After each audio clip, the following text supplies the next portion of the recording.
आइए दोस्तों, जानते हैं संगति की असर कैसा पड़ता है। एक बार एक राजा शिकार के उद्देश्य से अपने काफिले के साथ किसी जंगल से गुजर रहा था।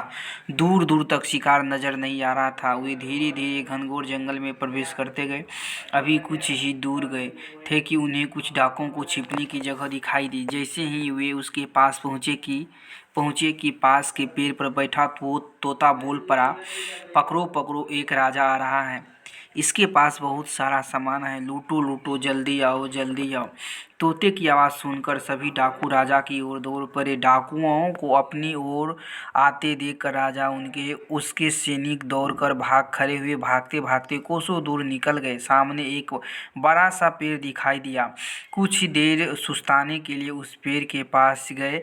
जैसे ही पेड़ के पास पहुँचे कि उस पेड़ पर बैठा तोता बोल पड़ा, आओ राजन, हमारे साधु महात्मा कुटी में आपका स्वागत है। अंदर आइए, पानी पीजिए और विश्राम कर लीजिए। तोते की इस बात को सुनकर राजा हैरत में पड़ गया और सोचने लगा कि एक ही जाति के दो प्राणी का व्यवहार इतना अलग अलग कैसे हो सकता है। राजा को कुछ समझ में नहीं आ रहा था।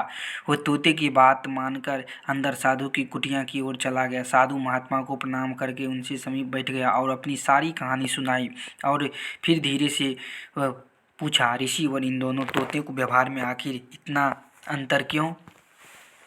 साधु महात्मा धैर्य से सारी बात सुनी और बोले, ये कुछ नहीं राजन, बस संगति की असर है। डाकुओं के साथ रहकर तोता भी डाकुओं की तरह व्यवहार करने लगा और उनकी ही भाषा बोलने लगा।